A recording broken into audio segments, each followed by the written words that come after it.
여러분, 혹시 이런 생각 해보신 적 있으신가요? 왜 요즘은 암에 걸리는 사람이 이렇게 많아졌을까? 예전에는 드문 병처럼 느껴졌지만 이제는 주변을 둘러보면 가족, 친구, 이웃 가운데 암을 경험한 분들을 쉽게 만나게 됩니다. 그런데 정말 나이가 들어서만 암이 늘어나는 걸까요?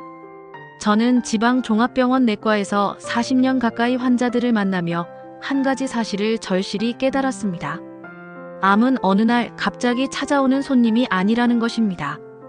우리가 매일 반복하는 식습관, 잠드는 시간, 쌓아두는 스트레스, 표현하지 못한 감정, 그리고 너무 익숙해서 당연하게 여겼던 생활 방식이 수십 년 동안 조용히 몸속에 흔적을 남깁니다. 오늘은 은퇴한 의사의 시선으로 왜 현대인에게 암이 늘어나고 있는지, 그리고 지금부터 무엇을 바꿔야 하는지 10가지를 솔직하게 말씀드리려 합니다.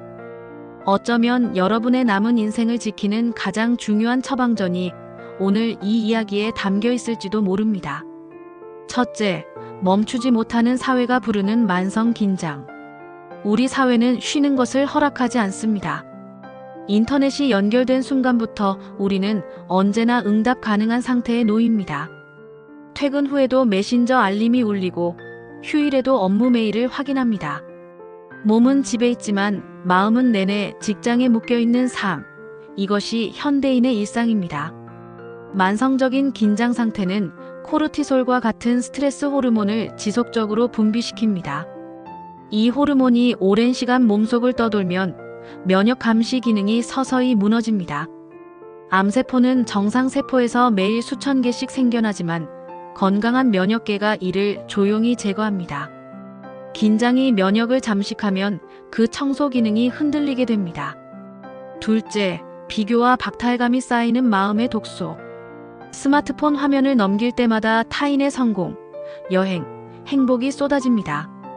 비교는 자연스러운 감정이지만 쉬지 않고 노출되면 박탈감과 열등감이 마음 깊이 고입니다. 임상에서 만난 암 환자 중 상당수는 늘 남들보다 뒤처지는 것 같아 초조했다고 털어놓았습니다. 진정한 풍요는 더 많이 가지는 데 있지 않습니다. 지금 내 손 안에 있는 것들을 알아보는 눈, 그것이 마음의 면역력입니다. 조금 더 느리게, 조금 더 작게, 조금 더 고요하게 살아가는 선택이 몸을 살립니다. 셋째, 끼니를 잃어버린 현대인의 식탁. 외래에서 식사 습관을 물으면 열의 8명은 아침을 거릅니다. 점심은 동료들과 10분 만에 해결하고 저녁은 퇴근 후 혼자 배달 음식으로 때웁니다. 끼니를 먹는 행위가 아니라 연료 충전으로만 여기는 사회가 된 것입니다.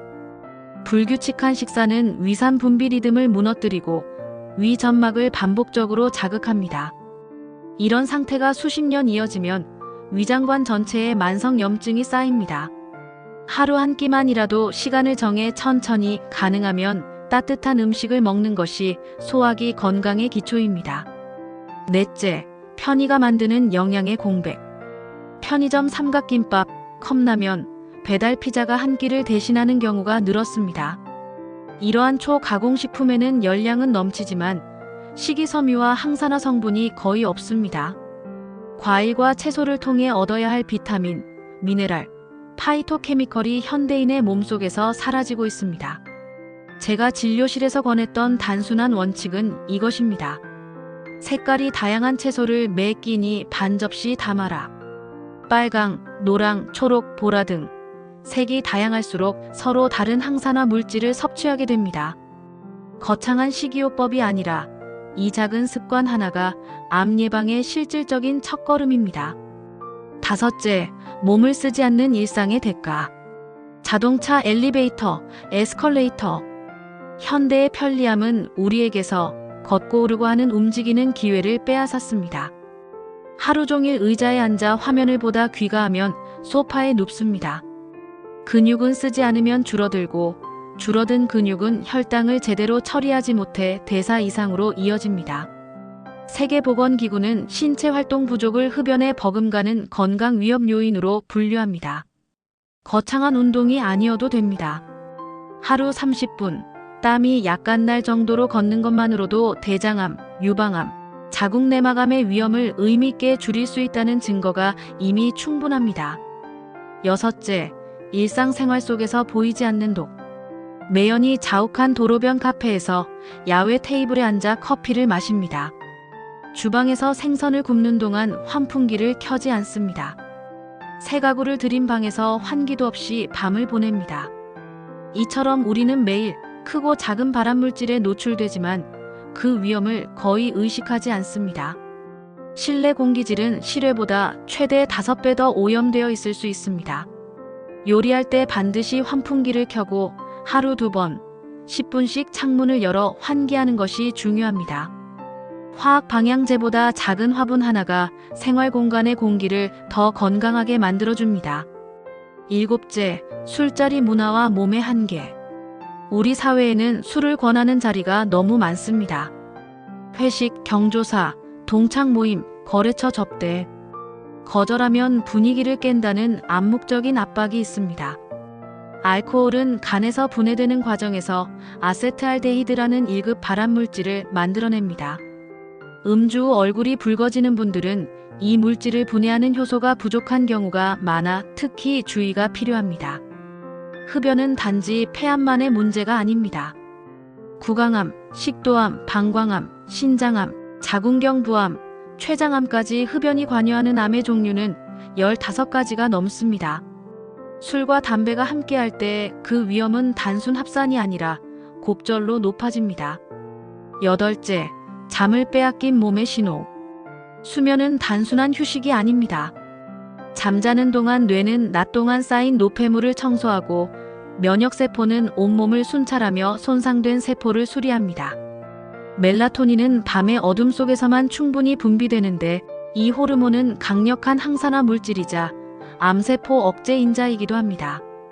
취침 전 스마트폰의 블루라이트는 멜라토닌 분비를 억제합니다. 잠들기 1시간 전에는 화면을 내려놓고 실내 조명을 낮추는 습관이 수면의 질을 눈에 띄게 바꿉니다. 하루 7시간 이상의 수면은 선택이 아니라 몸이 요구하는 최소한의 시간입니다. 아홉째, 건강검진의 역설. 건강검진 기술의 발전으로 과거에는 발견하지 못했던 작은 종양도 조기에 찾아낼 수 있게 되었습니다. 이는 분명 의학의 진보입니다. 그러나 한편으로는 발견이 늘어나면서 불필요한 불안과 과잉 치료도 함께 늘었습니다. 검진 결과를 받아들고 홀로 걱정하는 시간이 때로는 병 자체보다 더 큰 해를 끼칩니다. 의심소견이 있다면 반드시 전문의와 상담하되 결과를 혼자 해석하거나 인터넷에서 답을 찾으려 하지 마십시오. 건강한 생활 습관을 유지하는 것이 어떤 검진보다 근본적인 예방입니다. 10번째, 표현하지 못한 감정이 몸에 쌓인다. 한국 사회에는 감정을 드러내는 것을 약함으로 보는 문화가 뿌리 깊습니다. 특히 중년 이상의 세대는 억울함, 분노, 슬픔을 안으로 삼키며 살아온 분들이 많습니다. 한의학에서는 이를 울체라 부르고 현대의학에서는 만성 스트레스와 정서 억압이 면역 기능에 미치는 영향을 여러 연구로 확인하고 있습니다. 사랑하는 사람에게 보고 싶다, 고맙다, 미안하다 한마디를 건네는 것. 울고 싶을 때 소리내어 우는 것. 오래 묵은 감정을 글로 써보는 것. 이것이 심리적 면역력을 키우는 가장 자연스러운 방법입니다. 의사 가운을 벗으며 드리는 마지막 처방. 40년 진료를 마치며 제가 확신하게 된 것이 있습니다. 암을 비롯한 많은 질병은 어느 날 갑자기 찾아오는 것이 아니라 오랜 시간 우리가 무심히 보낸 하루하루가 쌓여 만들어진다는 것입니다. 특별한 비방도 값비싼 건강식품도 필요하지 않습니다. 제때 먹고 충분히 자고 몸을 움직이고 감사한 마음으로 사람을 만나고 하루 한 번 크게 웃는 것. 이 단순한 일들이 가장 강력한 예방약입니다. 오늘 밤 스마트폰을 내려놓고 창밖의 어둠을 잠시 바라보십시오. 그리고 오늘 하루 살아있었음에 조용히 감사하십시오. 그 고요한 순간이 여러분의 몸을 치유합니다. 내용이 공감이 되셨다면 구독, 좋아요를 부탁드립니다. 여러분의 건강한 노후를 응원합니다. 감사합니다.